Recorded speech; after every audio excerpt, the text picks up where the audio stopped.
Bonjour tout le monde, bienvenue à ce nouvel épisode de TW 2020, édition L'Invasion. On a fait notre premier pay-per-view lors du dernier épisode. À mon avis, ça a été un succès retentissant, solide, extrêmement solide, avec évidemment là, le gros point et l'arrivée de Sting à la WWF qui a intervenu pour sauver l'Undertaker dans le main event.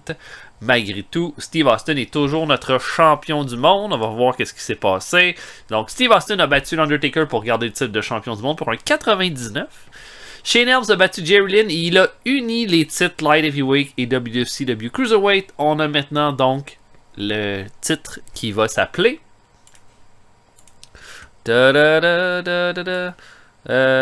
Edit Title WWF Cruiserweight.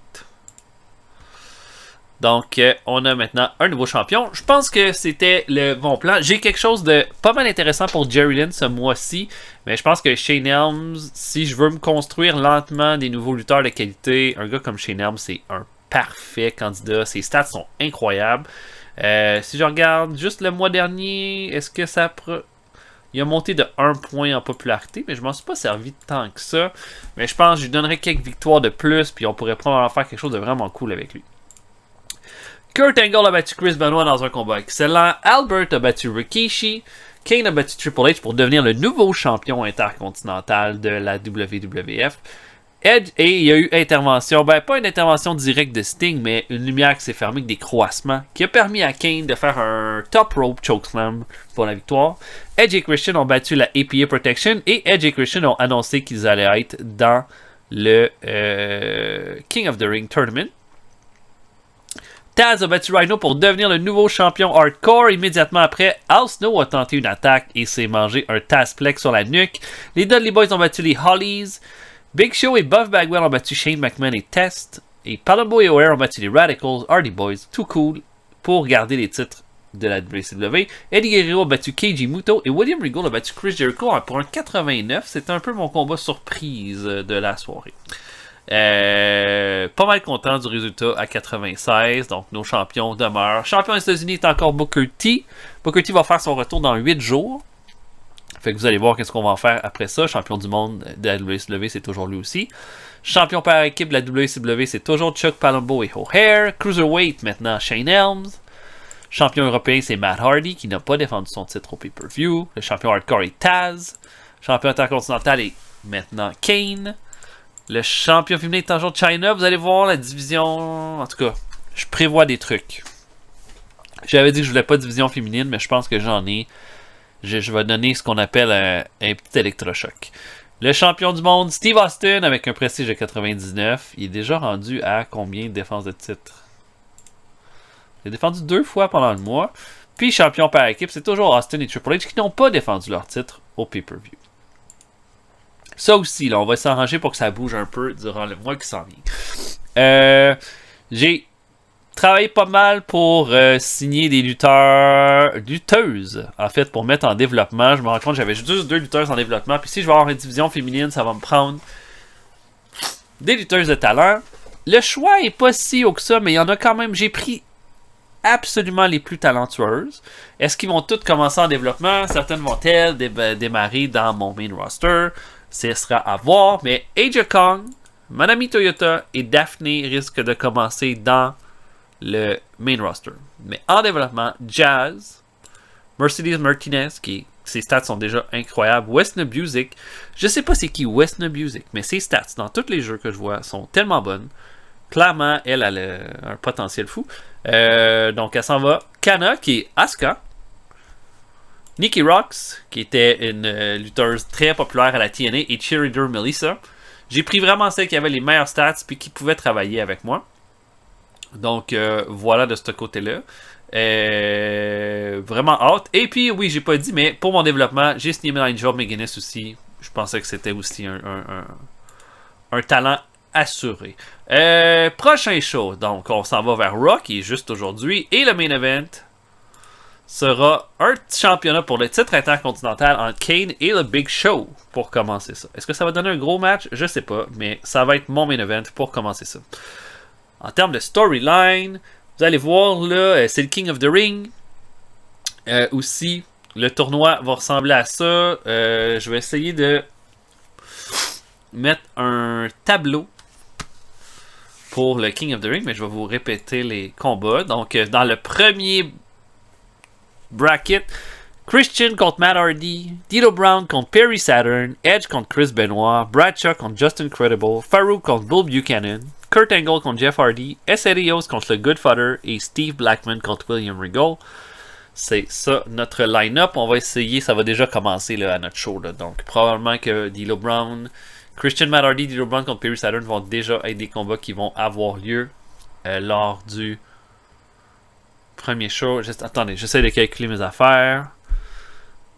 Semaine 1. Semaine 2. Je serais capable à un match par show de régler ça. Ouais.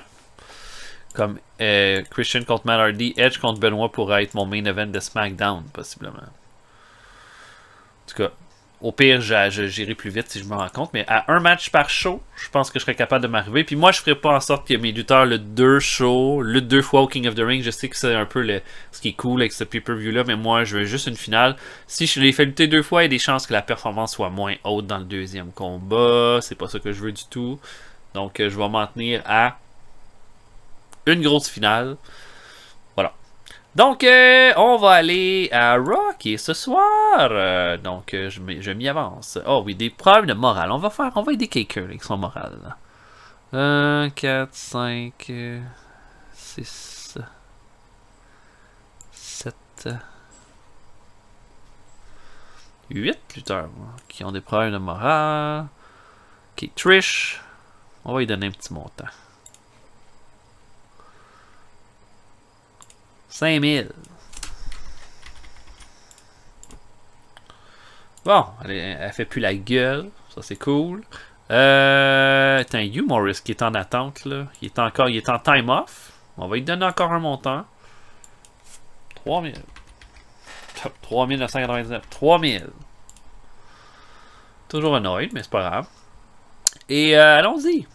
Pour Raw. Bon. Incident backstage avec William Regal. Oh, qui a fait des dessins de ses collègues. Tout le monde était content. Merci. Bon, on a plein de lutteurs en time off. Ça va. Bon, on va essayer de faire un middle stratégico. Ici. Ton Jerry Lynn. I love myself, Jerry Lynn. Jerry Lynn et Landstorm. Non. Ok, pre-booking. Donc, Kane contre le Big Show. Main event, book ça. On se voit après. À tantôt, tout le monde. Ok, on commence ça. Pre-show. Là, j'ai utilisé Mark Henry qui est dans mon développement en ce moment. Je voulais voir où est-ce qu'il en était au niveau performance. Et regardez-moi cette note horrible de 31. Mark Henry affronte Steven Richards. Richards est bien meilleur que lui. Va l'emporter après une intervention de Bull Buchanan. C'est vraiment juste un test. Mark Henry veut réintégrer le main roster. Moi, j'adore Mark Henry. Mais en ce moment, il a absolument besoin de faire travailler ses skills. Donc, on va le laisser en développement. Malgré cela. 48. Bradshaw affronte John Nord pour un 69. John Nord, c'est gars de la WCW. Ben, John Nord, c'est son nom à la WCW, mais vous le connaissez peut-être plus son nom du Berserker à la WWF. J'ai toujours beaucoup aimé ce lutteur-là. Je l'ai vu dans les lutteurs locaux, donc je me suis dit, ok, je vais le mettre contre un autre gros gars, un gros beathead comme Bradshaw. Ça fait un bon résultat de 69. Bradshaw va l'emporter à 10 minutes 18. Et Jeff Hardy va affronter Rob Conway, un autre de nos lutteurs en développement, un de nos bons projets. Hardy va faire une belle performance de 73 et va l'emporter à 6 minutes 17. On va ouvrir Raw maintenant et je pense que c'est pas mal ça qu'on s'attendrait si on avait assisté à Judgment Day pour vrai. La musique de Sting se fait entendre, il arrive là avec une comment dire voyons, une acclamation générale de la foule qui dit merci, blablabla. Il a, à un moment donné, il prend le temps de parler, puis première chose qu'il dit, It's showtime! Et là, tout le monde capote. Sting dit que il s'en est passé pas mal de choses depuis en fait depuis la fin de la WCW, les mois qui ont suivi, puis qu'est-ce qui se passe en ce moment à la WWF. Il dit que on l'a approché il y a quelques temps pour lui dire de revenir à la lutte. Il savait pas si son cœur y était, en fait. En fait, il savait pas si il voulait pas revivre ce qui s'est passé à la WCW. Il voulait pas revivre un autre effondrement. Puis c'est dur aussi pour lui de dire est-ce qu'il a pas été une partie responsable de tout cet effondrement-là à la WCW. Est-ce qu'il aurait pu en faire plus? Est-ce qu'il aurait pu dire de telles choses à telle personne qui aurait changé les choses? Mais il dit qu'il y a une chose qui a fait changer d'idée, c'est la possibilité d'arranger les choses. Puis de faire en sorte que ça se reproduise pas. Sauf que quand il a décidé de syntoniser la WWF, de regarder Raw puis SmackDown, tout ce qu'il a vu, c'est deux lutteurs, Triple H puis Steve Austin, qui trônaient sur la WWF comme il a vu d'autres lutteurs à la WCW trôner en utilisant toutes plein de façons pour rester au top. Puis il dit que s'il y avait une raison de revenir, ben ce serait ça. Pour empêcher ces trucs-là de se reproduire à nouveau. Puis, Triple H, Austin, éventuellement vous allez tout y passer, mais là, en ce moment, son esprit, c'est pour éliminer là, le cancer qui en ce moment ronge la WWF. Et là, la musique d'Austin et Triple H va se faire entendre. Les deux vont arriver. Austin a une chaîne dans les mains. Triple H a son sledgehammer. Sting sort son bat de baseball. On est à la veille d'avoir un autre big brawl. Et là, Vince McMahon sort pour lui dire allez-y, attaquez-le. Et Shane McMahon arrive pour dire non, non, non, non, non, non, non, non. Arrêtez ça tout de suite. Et là, la foule est comme what? On pensait qu'on allait avoir un brawl. Shane McMahon dit Sting, le contrat de Sting, effectivement, a débuté à la WWF, mais il ne pourra pas commencer à lutter tout de suite. Vous allez devoir attendre. Par contre, ce que je peux vous garantir, Triple H et Steve, c'est qu'il a assuré, c'est écrit dans le contrat qu'il a signé, que pour son premier combat, ils allaient affronter Triple H et Steve Austin dans le ring. Et là, tout le monde est comme what? Et Vince McMahon se met à sourire. Ah oui, hein, c'est ça, les deux contre un. Puis tout ça. Et Sting sourit, dit ouais. Et Shane dit donc on va avoir des nouvelles bientôt, mais pour le moment, ça doit s'arrêter là. Sting passe devant Triple H, Austin, les pointe avec le bat, quitte le ring. Et ça va se terminer là-dessus. 90 pour ce segment-là. On va commencer ça comme ça avec Sting. Vous allez voir, là, ça va amener un story pour ce premier combat-là.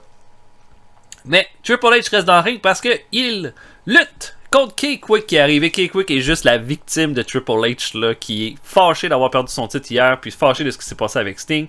Quick va faire quelques beaux comebacks, va revenir dans le ring, mais Triple H va terminer ça avec un pedigree à 11 minutes 43. Bon match de 84. Triple H est solide. Solidex. On a ensuite un combat par équipe. Les Dudley Boys affrontent Pete Gas et Road Rageous. Vraiment juste un combat pour mettre en avant les Dudleys qui ont gagné au pay-per-view. 3D sur Pete Gas à 10 minutes 8 et c'est terminé. Bon petit match de 69 de performance pour les deux Dudleys. Et on a ensuite Rhino qui est en coulisses. Là. Il se fait filmer de loin. Il est fâché. Il a perdu son titre hardcore. Il se dit que il commence à se puncher d'en face. Puis il dit je vais regarder. Je suis venu à la WWF pour devenir champion. Pour faire une ascension continue. Puis là maintenant mes yeux c'est plus sur le titre hardcore. C'est sur toi Matt Hardy puis ton titre européen. Et je vais te regarder parce qu'on va s'affronter pour le titre bientôt. 65 pour ce segment-là, c'est très bien. On a un match entre Hayabusa et Kurt Angle. Ça fait un 87. Hayabusa, c'est vraiment plus comme sa première vraie performance à la télé. Puis le but, c'était vraiment de faire un showcase. Je me suis dit, en le mettant contre Kurt Angle, ça va être un bon match, assurément. Kurt va le traîner dans un excellent match de 87. Et Angle va finir ça avec le Angle Slam à 9 minutes 59. Vraiment un beau match. Je suis très content. Plein de bonus pour Kurt Angle. Voilà. Et après le combat, Kurt prend son micro et commence à parler du King of the Ring. Il dit que il sait qu'il a vu Christian puis Edge. Il leur souhaite bonne chance dans le King of the Ring, c'est ses bons amis, mais il n'y a rien qui va empêcher le médaillé olympique de redevenir une deuxième fois de suite King of the Ring. 77 pour cette promo-là.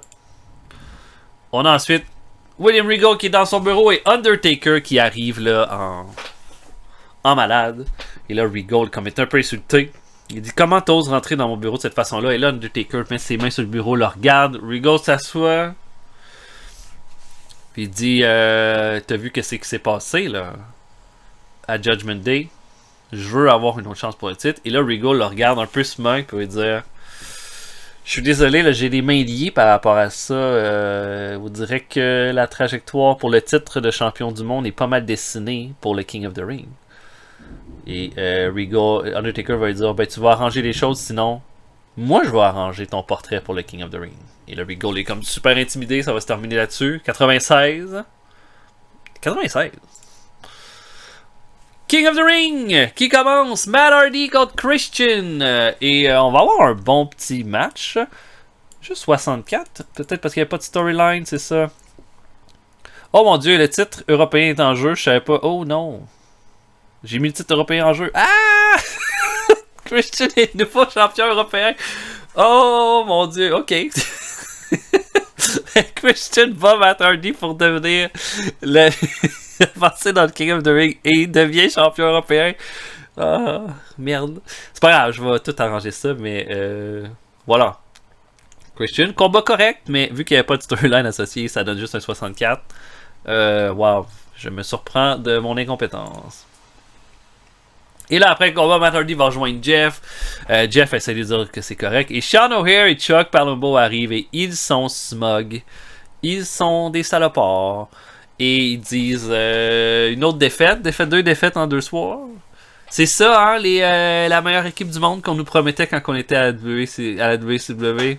Je pense que vous avez des croûtes à manger. Et là, Matt veut se battre, mais Jeff veut dire ok, non, ça n'en vaut vraiment pas la peine. Ils disent O'Haire Palumbo, on va se battre. Notre titre en jeu sera pas en jeu, mais on va se battre demain à Heat. Je vous conseille de regarder ça, vous allez voir c'est quoi l'excellence. 69. Combat par équipe, Yoshihiro Tajiri est le nouveau champion Cruiserweight Shane Helms. Et là, personne ne sait vraiment qui est Tajiri dans ce combat-là. Ils affrontent les Hollies. Vraiment juste une occasion de mettre du showcase. Et puis, dans ce combat-là, Sean Helms va faire une belle performance de 62, la plus haute du combat. Tajiri, c'est sa première vraie chance de briller. Tajiri et Helms vont bien faire. Et Helms va faire abandonner Hardcore Holly à 9 minutes 36 et va l'emporter pour un upset victory. Et ça va se terminer là-dessus, 65. Et là, en fait, c'est que j'essaie de faire un Cruiserweight Showcase, puis pour moi, c'est une bonne façon de le faire en leur donnant des petites victoires comme ça. Ensuite de ça, Taz est en coulisses, fait une entrevue pour sa victoire. Il dit qu'il est content de sa victoire, mais qu'il y a encore pas mal de choses à prouver encore à la WWF. Puis qu'il y a...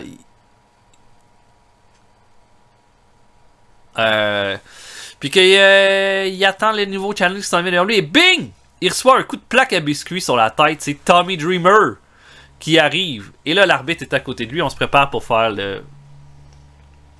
le pin. Mais Dreamer dit non, je ferai pas le pin. Je le veux dans le ring, ce combat-là. Et il va regarder Taz. Et il dit You call yourself hardcore? I'm hardcore. 61. C'est le début de cette rivalité-là. C'est bon. C'est bien. J'apprécie. Ben c'est ça, Dreamer fait ses débuts, puis on va le mettre immédiatement dans une rivalité avec Taz pour le titre Hardcore. On va voir ce que ça va donner, mais je pense que c'est la meilleure façon de l'introduire, en lui donnant un peu d'importance. Main event, Kane contre le Big Show fait un 77, c'est pas incroyable, mais ça va. Je m'attendais un petit peu à ça, là, pour être bien honnête avec vous autres. Big Show semble avoir la victoire en main, mais là, Shane O'Mac va arriver.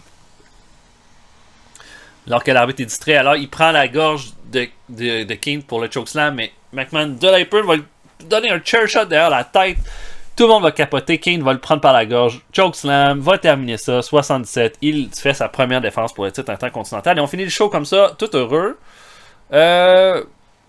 On a fait un 83. C'est quand même correct pour notre show. Ouais, non. Je suis satisfait.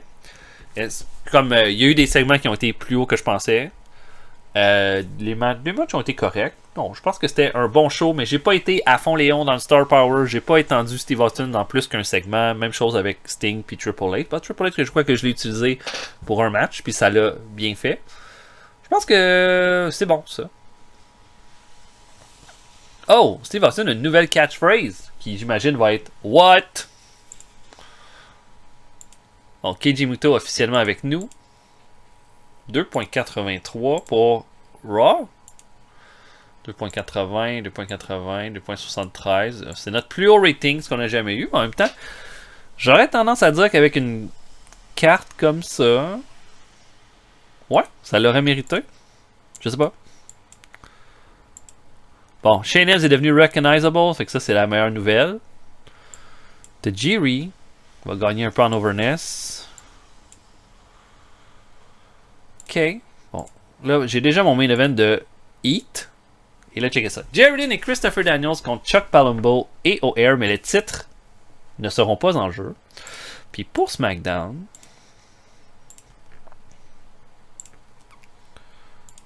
ouais,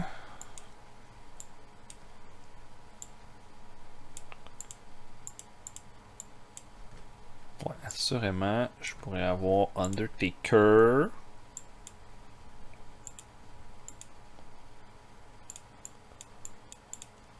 Undertaker contre... Quoi que j'avais Chris Benoit contre Edge, mais ça pourrait être un match ailleurs. Là. C'est trouver un... contre Bagwell? Pourquoi pas? Je pense que c'est une bonne façon aussi là, de... déjà mettre nos limites par rapport à Bob Bagwell en faisant perdre clean contre Undertaker. C'est pas un de mes projets comme sur le grand long terme, mais en ce moment, on va utiliser Bagwell de façon importante. Ce mois-ci, mais on peut lui donner ce combat-là contre Undertaker. Fait que Heat ce soir, allons à Heat.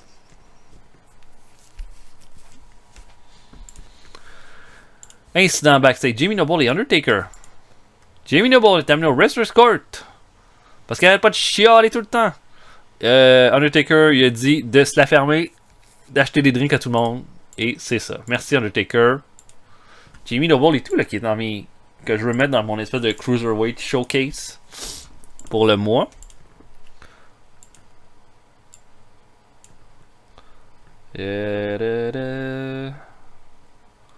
Scotty to Hottie.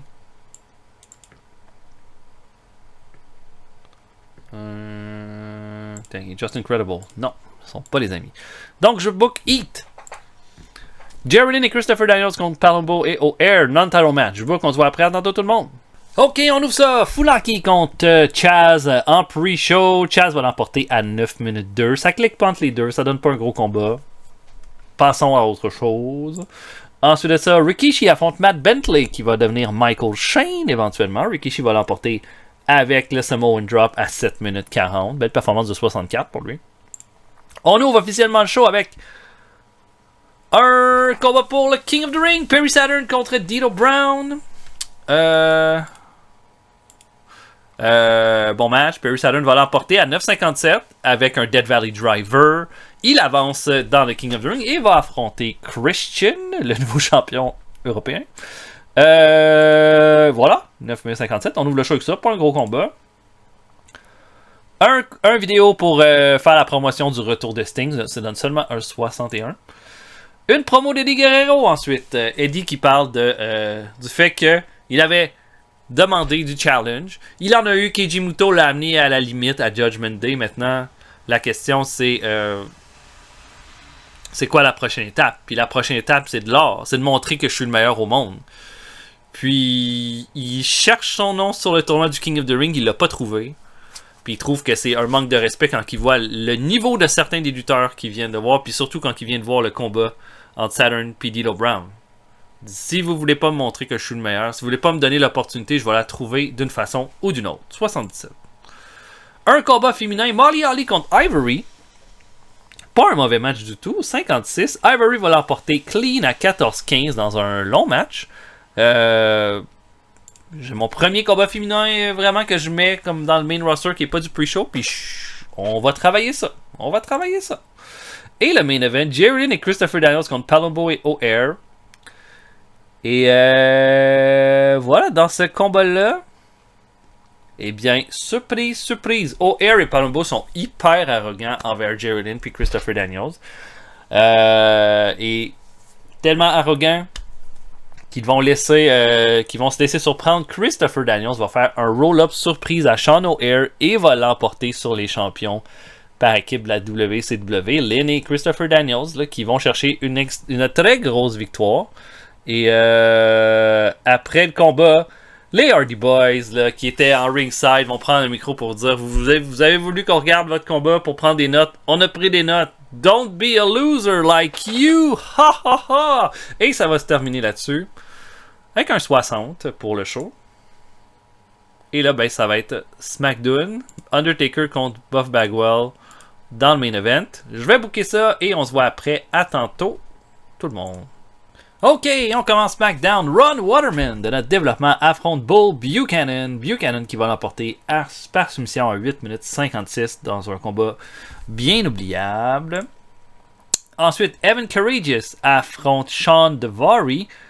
Courageous est blessé durant le combat, ce qui explique peut-être la note basse, mais Courageous va quand même l'emporter sur Daivari dans un combat pas très bon. Oh, puis Daivari a eu du heat parce que ce serait lui qui aurait blessé Courageous. Et dernier combat de pre-show, Billy Gunn contre Tiger Ali Singh. Billy Gunn va faire un Fameasser à 8.35 sur Tiger Ali Singh pour la victoire. On ouvre le show. Et oh, un 100. Et Steve Austin est dans le ring. Il est fâché. En fait, il n'est pas fâché. Il veut des réponses. Il dit à Shane McMahon de venir immédiatement en ring parce qu'il veut en avoir plus sur le combat qu'il va avoir contre Sting. Shane McMahon va arriver au ring. Puis Steve Austin dit c'est que j'ai plus compris, c'est moi, Triple H, contre Sting, dans le ring. C'est ça. Oui, tout ce que j'ai besoin, c'est d'une signature de ta part sur ce contrat-là. Puis vous allez vous affronter les trois dans le ring la semaine prochaine à SmackDown. Et Steve Austin se met à rire. Et tellement facile, se met à signer ça. Puis, et là, Steve Austin dit ben, tu diras bonne chance à Sting parce qu'il lui reste une semaine avant de se faire détruire par le Two-Man Power Trip. Shane va dire ben, je sais pas si Sting va se faire détruire par le Two-Man Power Trip. Ce que je sais, c'est que la semaine prochaine, Sting va affronter Steve Austin et Triple H pour les titres par équipe qui vont être en jeu. Et j'ai dit que vous allez affronter Sting dans le ring, mais j'ai pas dit s'il allait y avoir d'autres personnes. Puis t'as signé le contrat et je t'annonce immédiatement que Booker T va revenir la semaine prochaine et va faire équipe avec Sting contre toi et Triple H pour les titres par équipe. Oh les schneis! Et c'est ça. Donc c'est notre gros match pour la semaine prochaine. Bien hâte de voir ça. Et les titres seront en jeu. On a Chyna qui vient en ring et qui dit qu'elle va faire un Open Challenge. Et là, ça fait longtemps qu'elle était là. Elle a les idées claires maintenant. Puis ce qu'elle veut, c'est relancer la division féminine. Puis elle veut faire un Open Challenge à n'importe qui. Et Ivory va arriver puis va dire je suis l'ancienne championne féminine. C'est moi qui mérite d'avoir une chance. Puis tu vas m'en donner une, que tu le veuilles ou non. Chyna, il dit anytime, anytime. Et là, le reste de Right to Censor la retiennent un peu. Puis il dit tu vas voir, je m'en viens te chercher. Blah, blah. 54. Pas très fort. Un match entre Steve Blackman et Albert. Match de 64. Albert va l'emporter clean à 11:35. Et après le combat, Justin Credible va prendre le micro pour dire que Albert est le monstre le plus dominant de la WWF. Il y en a qui continuent de dire que c'est Kane, mais le vrai, c'est Albert. Puis si Kane est prêt, il a juste à mettre son titre intercontinental en jeu contre mon Albert au King of the Ring. Puis on va voir ce qu'il y en est. 49, c'était pas un gros segment. Too Cool affronte Jamie Noble et Easy Money. C'est encore une fois un espèce de Cruiserweight Showdown. Et Jamie Noble va faire abandonner Grandmaster Sexay avec un guillotine choke à 9 minutes 52 pour une victoire très surprise. Mais une performance de 53 pour Jamie Noble qui est déjà à un très bon niveau. 57 par exemple pour Scully Tuati. Il n'y a presque aucune différence entre les deux. Puis il n'y a pas aucune popularité. Donc Jamie Noble qui va chercher une grosse victoire, lui qu'on a presque pas vu, même chose pour Easy Money. Et Triple H là, qui fait une promo, là, il dit qu'il vient d'apprendre qu'est-ce qui se passe, il dit moi je m'en fous, hein. On va mettre les titres en jeu contre Sting puis contre Booker T. Booker T, on va le blesser.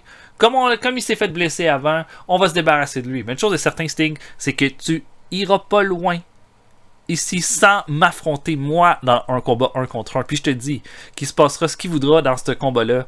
Moi, je vais t'avoir dans le ring avant longtemps. 95 pour cette magnifique promo. Chris Benoit contre Edge ne fait qu'un 69. Et la raison pourquoi ça fait qu'un 69, c'est que Chris Benoit refusait catégoriquement de perdre contre Edge. J'ai décidé de faire un keep strong à Chris Benoit, ce qui a baissé la note du match. Mais la réalité, c'est que Edge va l'emporter sur Chris Benoit avec un roll-up en tenant le maillot à 15 minutes 3 et avance dans le King of the Ring. Benoit est éliminé. Il est vraiment pas content après ce combat-là. On a ensuite Shane Helms qui va faire une promo. Il dit que y a beaucoup de monde qui croyait pas à sa victoire de lundi. Contre les Hollies, il l'a fait. Personne ne pensait avec sa victoire contre Jerry Lynn. Il l'a fait. Les Cruiserweight à WWF sont en montée, puis il va falloir les considérer comme il faut. Yoshihiro Tajiri, qui était mon partenaire, a extrêmement bien fait. Puis qu'est-ce que je viens de voir? Jamie Noble qui vient de faire abandonner un vétéran de la WWF. C'est des choses qu'il faut noter. Ce que je dis, c'est que j'ouvre 3 spots au King of the Ring pour des Cruiserweight pour m'affronter. Tajiri vient d'en prendre un parce qu'il était tellement bon avec moi. Jamie Noble vient d'en prendre un autre. Qui va prendre le prochain spot pour le titre Cruiserweight pour m'affronter au King of the Ring? Ça va être à voir. 60. Taz affronte Al Snow pour le titre Hardcore. Bon petit match de 67. Et qui est... Voyons... Tommy Dreamer regarde le combat de l'extérieur. Taz a l'air de vouloir lui péter la gueule, mais ça se passera pas comme ça. Taz et Snow, ça clique pas tant que ça ensemble. Taz va faire un Taz Machine à 11:36 dans un combat où il y a eu plein de coups de plaque à biscuits. Et ça va se terminer là-dessus. Chris Jericho fait une promo, sa première promo depuis sa défaite à Judgment Day contre William Regal. Il dit qu'il s'est fait avoir par William Regal. Puis il a écouté ce que Eddie Guerrero a dit à Raw ou à Heat. Eddie Guerrero dit qu'il veut se rendre jusqu'à de l'or. Lui aussi, Chris Jericho veut se rendre jusqu'à de l'or. Puis il sait qu'il a le potentiel de montrer qu'il le mérite. Il dit à Eddie, si tu veux qu'on se mette ensemble, Eddie, qu'on s'affronte, qu'on donne le meilleur combat que la WWF aura jamais vu, puis qu'après ça, le gagnant s'en aille dans la direction qu'il voudra. Moi, je suis prêt à y aller vers ça. Et le main event, seulement un 79 entre Undertaker et Buff Bagwell. Bagwell va donner une bonne opposition, mais pas de grosse performance, visiblement. Undertaker va le battre avec un Last Ride Powerbomb à 14 minutes 53, même si Bagwell va donner comme une bonne opposition. Et ça va se terminer là-dessus. 75 seulement pour... Bon, ça a l'air qu'il n'y a pas assez de bons storylines. On va essayer d'arranger ça. Bon, c'est sûr qu'on a des storylines qui ont perdu en overness, puis il va falloir... Ça, je pense qu'on va regarder nos storylines avant que j'arrête la vidéo. Donc cette semaine, ça n'a pas été des gros shows. Bon, Daphne, Heel, main roster.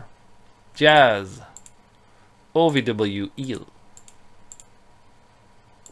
Nope, tu t'en vas là. Mercedes Martinez, Heel, OVW. Kana, Face, OVW. Nikki Rux, OVW.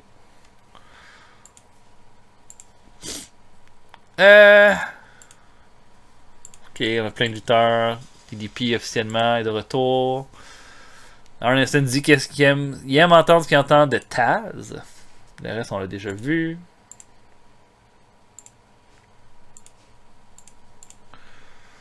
Ok, les storylines. Hein. Ça nous prend 5 storylines à 70. Cruiserweight Battle est à 59. Kate Albert est à 83, ça va. King of the Ring 77. China Very Well, ça va. On le sait pas pour le Heat de Rhino. Ok, Who's the Best est à 69. Ok, ouais, on aurait 5. C'est juste à cause que ils ont décidé de pas donner au-dessus de 70 à la rivalité à Benoit Jericho Guerrero, mais le reste, ça va. Ça va. suis sûr qu'on va être capable de faire de quoi avec ça. Bon, Courageous est blessé.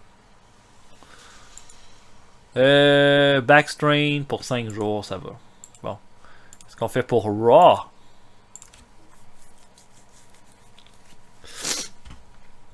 On a déjà un gros main event pour SmackDown.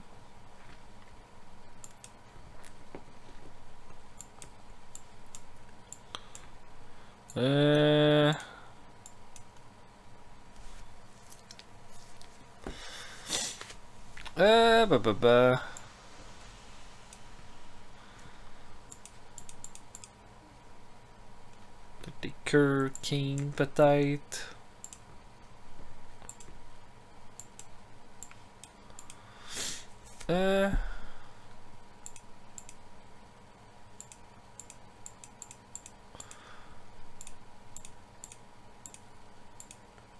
Ok. Non, peut-être pas ça. Peut-être pas ça.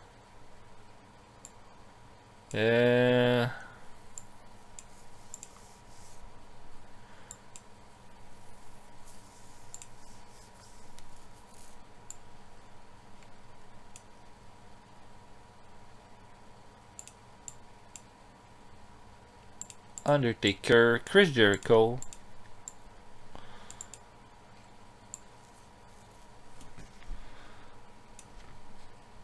Ok, qui je pourrais mettre contre ces deux-là?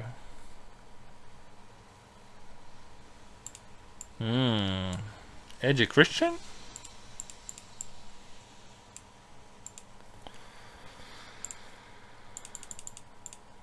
Ça va être notre main event de Raw. Ok, voilà pour le show. J'espère que vous avez apprécié. On va se voir pour un prochain épisode bientôt. Salut tout le monde. À la prochaine.